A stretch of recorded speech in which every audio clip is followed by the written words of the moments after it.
Good afternoon, Facebook. Hopefully you're having a great Wednesday. Welcome to the Disney Break Daily. I think that's what we're going to settle on for these little chats that we have for 30 minutes each weekday here on Facebook. And if you're catching the replay, good afternoon, good evening, or good morning, whichever one applies to you. I'm Mike Rahman, host of the VR Guest Podcast.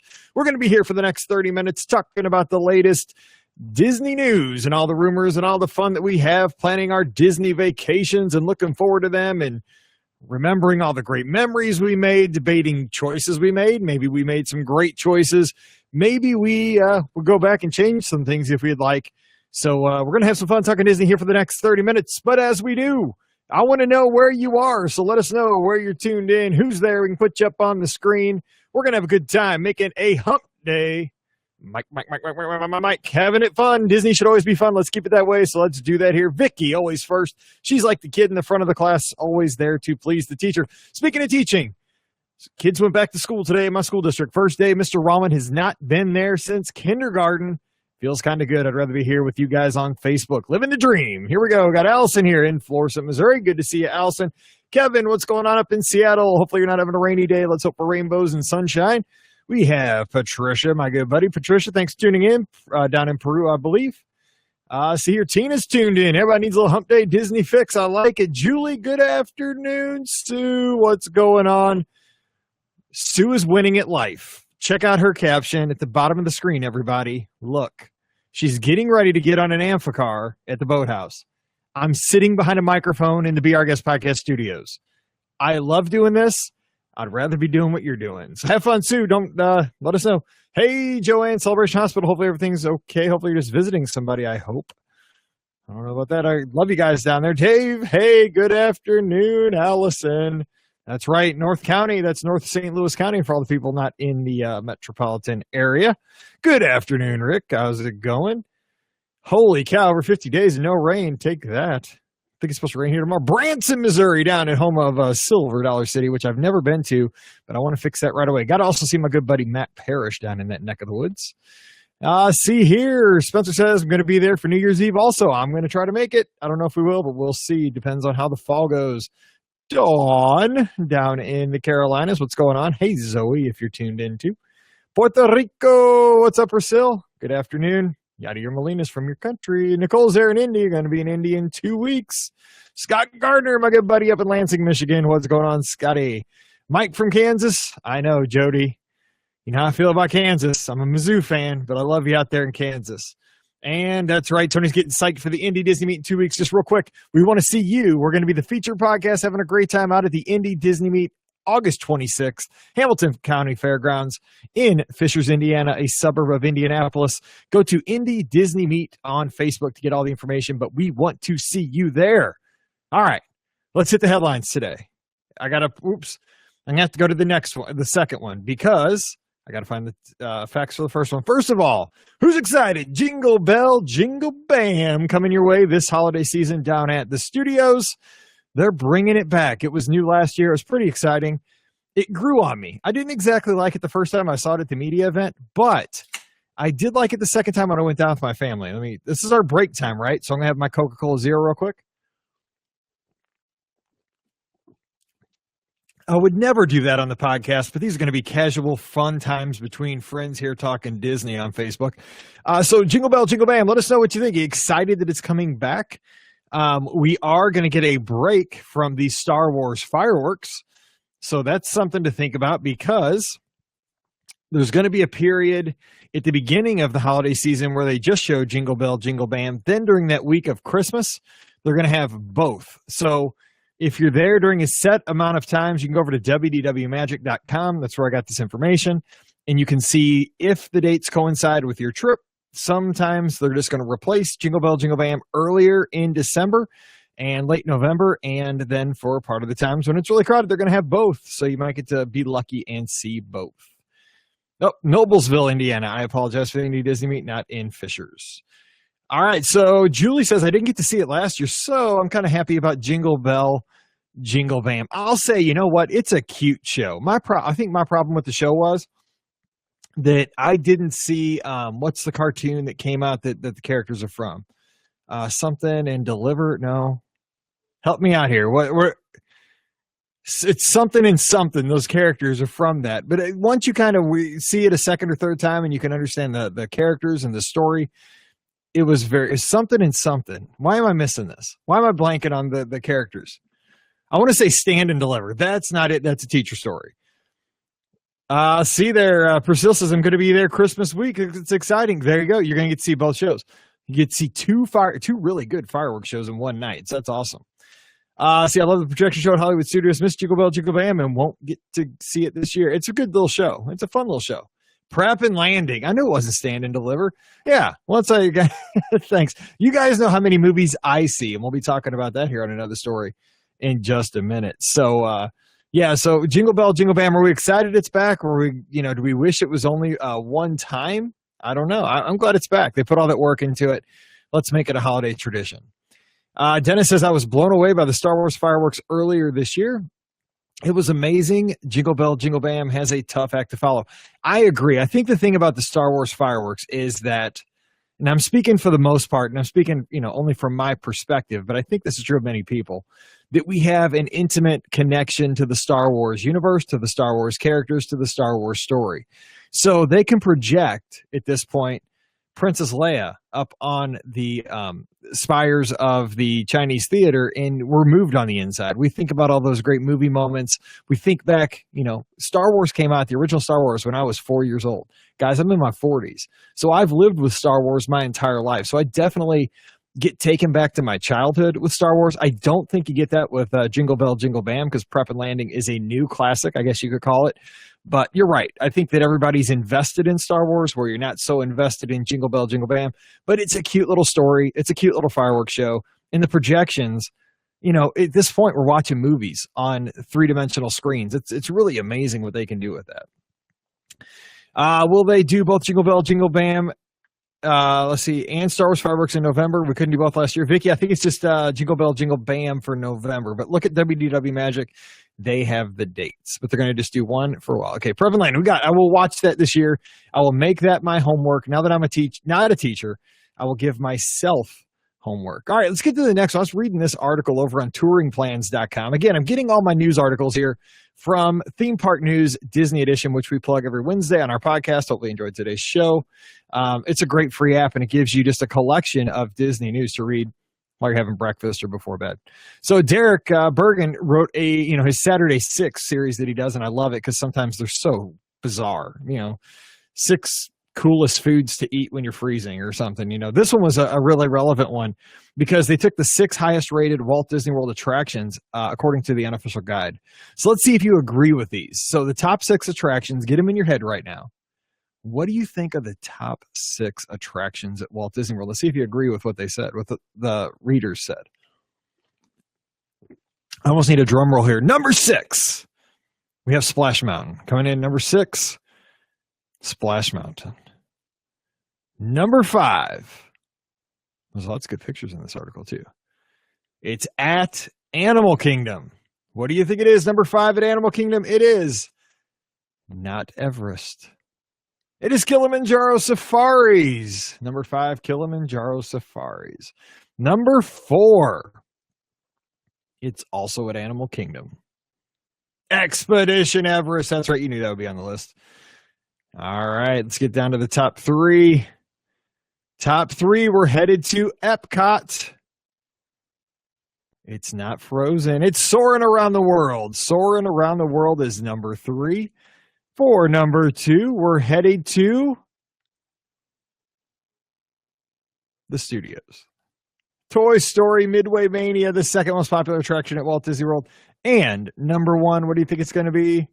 I'm looking, is it going to be space? Is it going to be space? Is it going to be space? Right now, it is Flights of Passage over at Disney's Animal Kingdom, the number 1 attraction at Walt Disney World. What do you think of that list? Did anything miss? Space Mountain's still my favorite attraction. You guys know that. Kind of bummed it didn't make the top 6. Do you agree or disagree? What's missing and what's too high? What's too low? Let's get some comments here on the screen. Love hearing from you guys. That's what this is all about. Oops, hit the wrong thing there. All right, I'm going to enjoy Prep and Landing. Good, good, good. There you go, Kevin. We're about the same age, it looks like. And I got to watch the sequel. I love that. I haven't even seen the original, and I got to watch the sequel. That's how slow I am. Rick says he pretty much agrees with the top six. I thought no. It shows that Animal Kingdom is no longer, and I guess he's going to continue to say a half-day park. I kind of agree with that. So think about that. 50% of the top six came from Animal Kingdom. Would that have happened 5 years ago, even though 2 of the 3 attractions were still there 5 years ago? I don't think so. There you go. Scott saying half of them, Animal Kingdom. Magic Kingdom, what, had 1? Toy Story too high? It's a neat little attraction. You're right. I mean, but is it a video game? Is it an attraction? It physically moves you through things. I see why, and everybody can enjoy it. You don't have to be like a teenager. Grandparents like it. Young kids like it. Young adults like it. I think it's got a wide scope. Ooh, guys are harsh on Toy Story. Seven Dwarfs Mine Train. Maybe you could swap that out with Expedition Everest, but I like Everest better. I like that it's its own story. Big Thunder Mountain, that's a good one. And a lot of people like Big Thunder Mountain. Where's my Astro Orbiter, too? I know it's not real popular, but I love it. It did have long wait times when we were there this summer. Based on wait times, those sound right. I'd have classic rides like Jungle Cruise and Pirates of the Caribbean on my list. Also Star Tours. Good thought, Dennis. Let me ask you guys this, okay? Speaking of attractions, because that's what we like about our Disney vacations, most of us. Do you think it's okay? Let me ask you this, because we can put this up on YouTube as the show ends and people can read what you have to say. Do you think it's cool if they put new characters, inject new life into the Jungle Cruise, as they did, say, with Jack Sparrow and Pirates of the Caribbean? Because we know there's going to be a Jungle Cruise live-action movie. I believe it's The Rock that's going to star in it. So would it be jarring to you? Would it be uncouth? Would it be not cool to see The Rock is a part of the Jungle Cruise attraction, say, 2 years from now? Now think back to how you might have felt when you heard they're going to put Johnny Depp in Pirates of the Caribbean and how you experience it now, because I think that's part of the equation. What do you think? Yeah, Tower not making the list. Hey, that's true. That's a really, really good attraction. It's beloved by so many. Erica loves her Toy Story. I do too. I think it's great that everybody can enjoy it. Rick says he pretty much agrees. Animal Kingdom well represented. Shows it's not a half-day park anymore. I'd rather have Big Thunder than Toy Story. All right, good flip-flop there. Nicole says that she prefers the classics, Pirates, Carousel of Progress, Spaceship Earth. I think so. I agree with that, but I don't think those will ever make a list, especially like Carousel of Progress or Spaceship Earth, even though they're epic attractions. They're why I go to Disney, but I just don't think they're going to ever have the pop to them like these more popular attractions. Dennis says, I'm good with keeping the rides fresh with changes as long as they take care in integrating them. Good point. Do you think, let me ask, here's another question too that I always wonder. For somebody that didn't see Pirates of the Caribbean before they added the Jack Sparrow audio animatronics, do you think they would ever know that it wasn't a part of the attraction? You know, like if they're not thinking that hard back to, this attraction preceded the movies, do you think anybody's like, oh, that's kind of different? Because I would bet you folks that haven't been to the theme parks see it all as just one seamless experience. They have no idea that Jack was never there. That's what I would guess. All right, Dave's saying Big Thunder in space. There you go. Got to get your space in there. Yeah, Nicole doesn't want The Rock in her Jungle Cruise. Where would he go? Would he be in the camping scene? I mean, I don't know. Would he pop up with the hippos? Would he be in that tunnel where you're, going through and you got the tiger's eyes looking at you and it's all dark?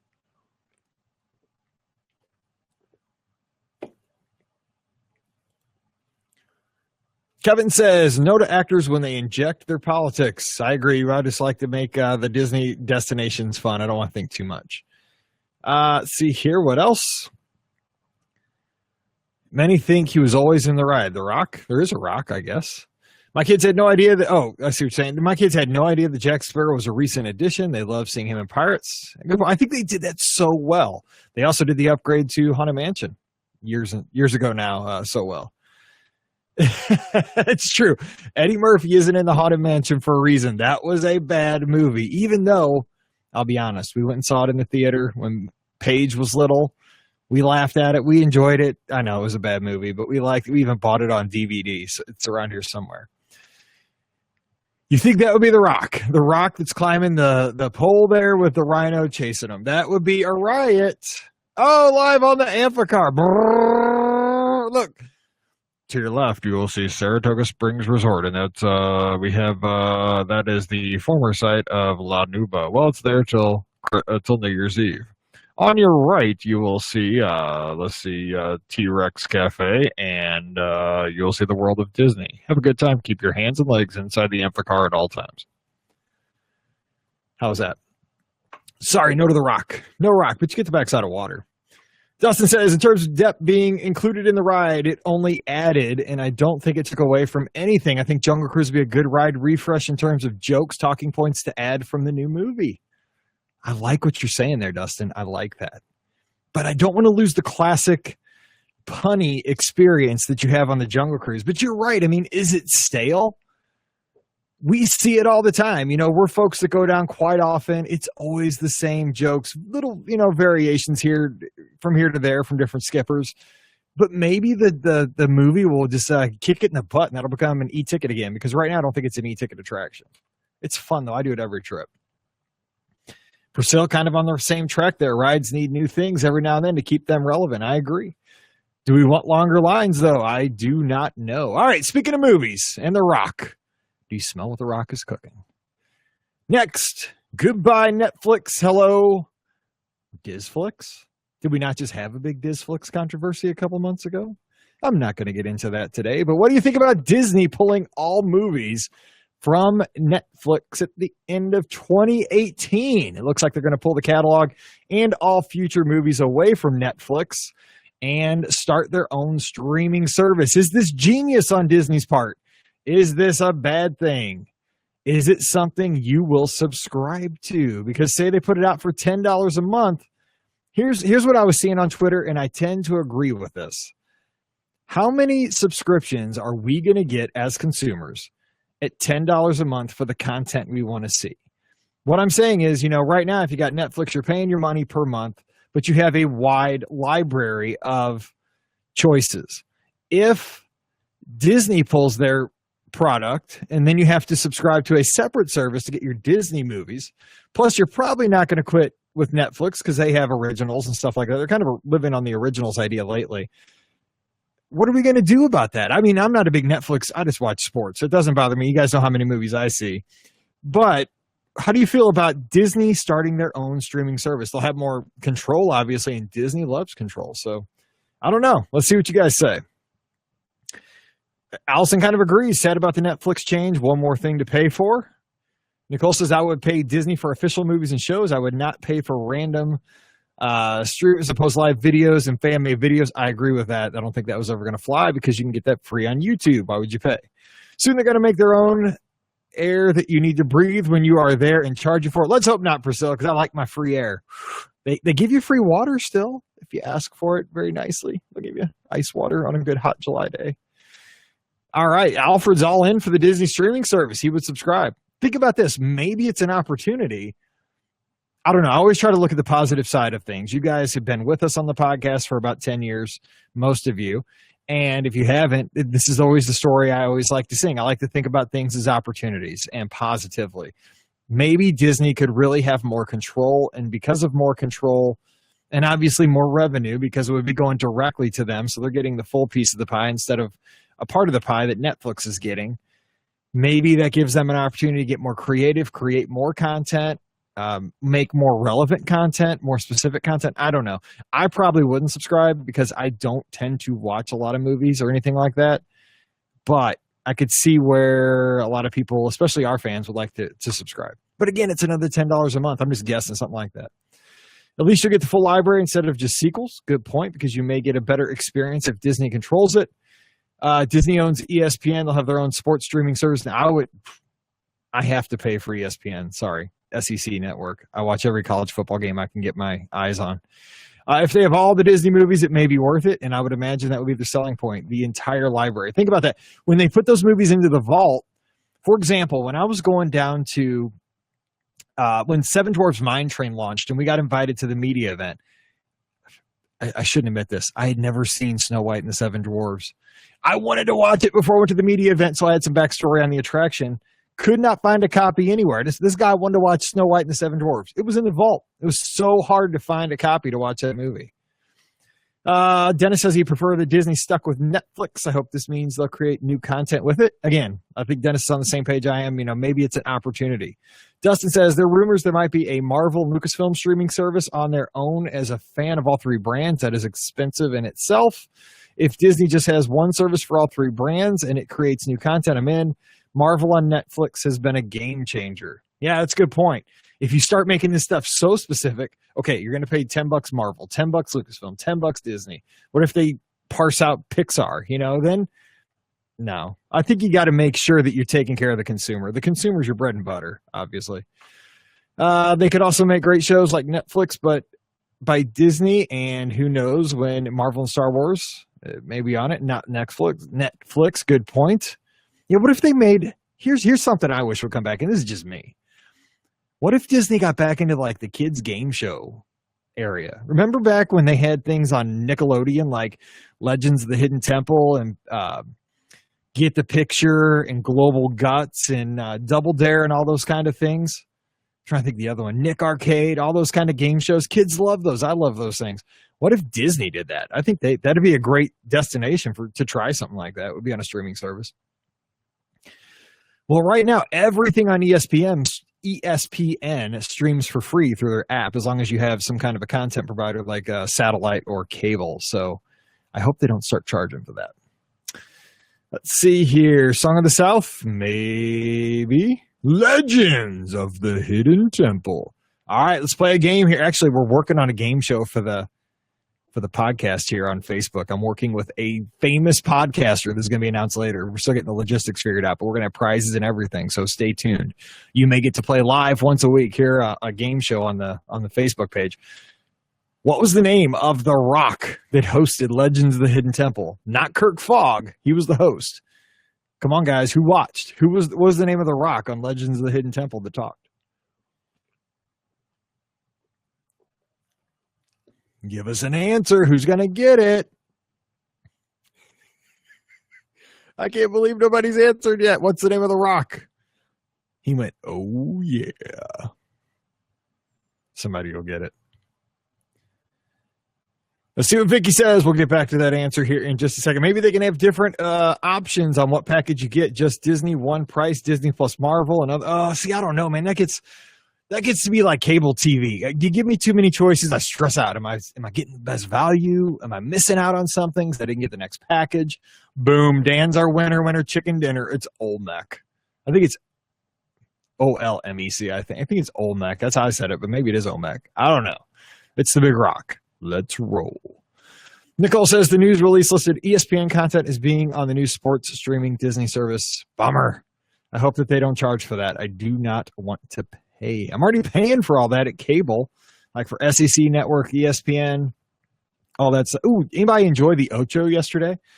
That ESPN, speaking of Disney and ESPN, they took, I think it was ESPNU, and for one day they turned it into the Ocho, like in Dodgeball, the Dodgeball movie. And all day long yesterday were obscure sports like trampoline dodgeball, ping pong, rock, paper, scissors championships, crazy sports like that. Kind of like back in the original days of ESPN. I think it's genius because who's watching ESPNU during the day on a Tuesday? But the buzz it got on social media with it being the Ocho was pretty cool. So anyway. All right, let's say goodbye to Netflix and all that stuff. Let's talk to the next thing. See if you're excited about this.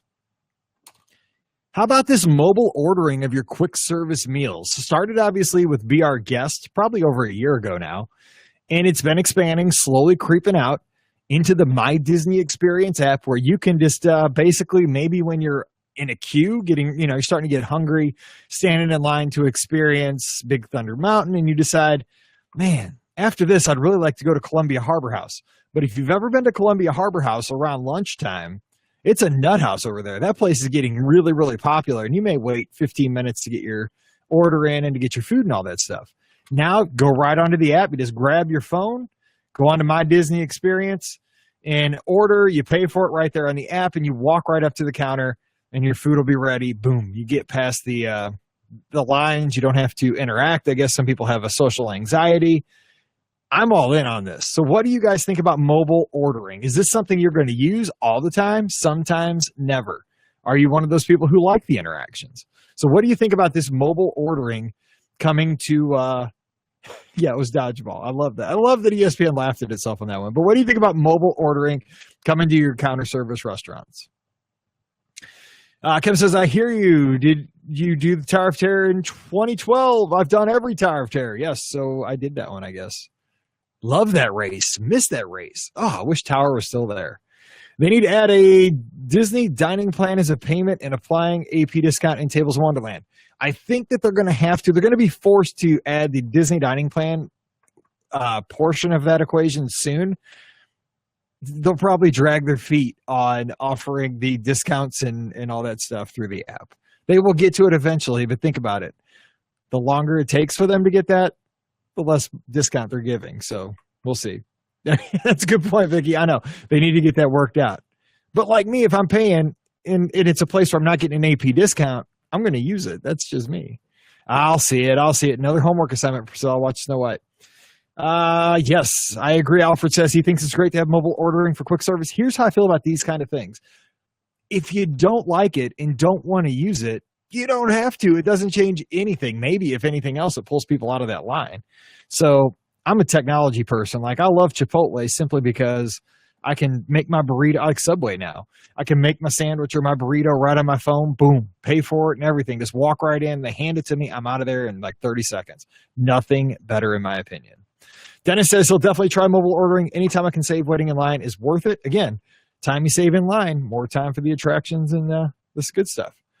Yep. Carol's irritated. Can't use the dining plan to pay for mobile ordering. I would have to guess that's coming very, very soon. So just stand by for that. I can't imagine they'll wait too long on that.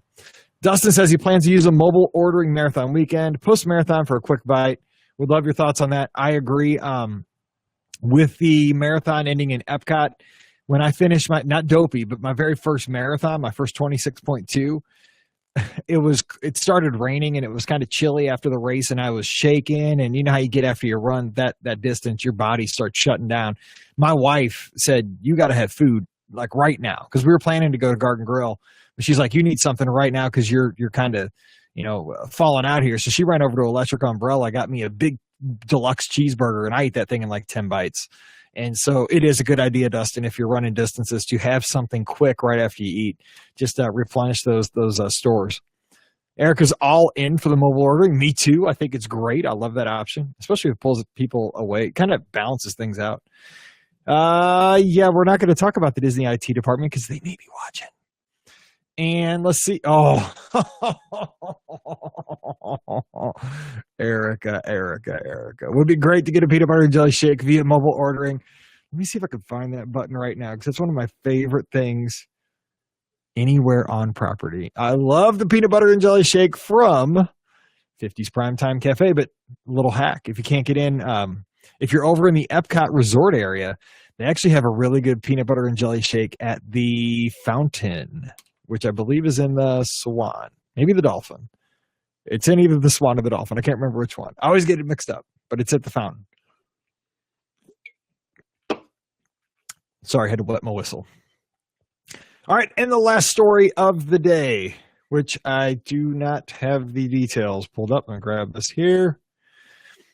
Disney is offering some discounts in the fall, like through the end of September, for certain folks like Florida residents and AP holders, where you get a free appetizer at, there's like 6 or 7 restaurants, like Citrico's or Fancy Gico. I think they're signature restaurants, where they're enticing you to go dine at these locations. Oops, I just closed out the app, so I'm just going to find it here real quick. Anybody, would getting a free appetizer get anybody over to one of these signature restaurants? What do you think? I'm trying to find it. I lost it. All I'm thinking about is a peanut butter and jelly shake right now. Killing me. What about this merch with these all this Disney food? That's pretty sweet looking too. So anyways, would that get you to go somewhere like that? A free, there you go. It's in the Dolphin. Thank you very much. And the Dolphin's where I stayed when I went down last year too. All right, so Nicole says you get free valet with it too. So for me, that'd be worth it. So say you get the valet and get a free app at the Grand Floridian, maybe that would entice me. Here's what I think it would do. It would entice me to try something that I've never tried. I've never been to Chico. So if I get a free app, I mean, that's no different though than, for example, you guys know, if you listen to the podcast, I'm a huge fan of Texas Roadhouse. We tend to go there once a week, once every couple of weeks. They have a new mobile app, which they want you to download. And if you use it to pay your bill, the first time you download it, you get a free appetizer your next visit. So I think it's no different than what the industry's doing to entice people to either come in for the first time or try some kind of a new experience at the restaurant. So, you know, they're going to, a place like Chico or Citrico's or any of these upper end restaurants, they're going to make enough on you that they're not going to lose money on that appetizer or the valet parking. But you're right. That's a value add, Nicole, that would definitely help a lot. All right. Well, it's going to wrap it up for today's Wednesday Disney Break Daily, as I think what we're going to call this. And let me tell you, tomorrow's going to be a special day. We're going to move this over to the Magic for Less Facebook page. So if you haven't liked the Magic for Less travel on Facebook, do that right now while you're on Facebook. And tomorrow, Pam Forrester and I are going to get together in the mid-afternoon, about this time, maybe a little bit later. And we're going to be taking all kinds of questions about the Disney dining plan and your feedback. You're going to tell us what you like about it, maybe what you wish they would change, what's different in 2018, and so forth. So we're going to have the Disney Break Daily. I'm going to try to call it that tomorrow, but over on the Magic for Less Facebook page. So we'd love it if you'd hop over there and join us. We're talking the Disney dining plan, but as always, thank you so much for tuning in here on a Wednesday. Thank you so much for your support of the podcast. And please, when you do your online shopping, please support the show over on Amazon, beourguestpodcast.com/Amazon. It helps very, very much. You guys have a great Wednesday. Tell somebody around you that give them a little compliment today. Make their day better. I appreciate you guys so very much for letting me live my dream. Let's keep this up. Let's keep having fun. So you guys take care, and I'll see you real soon.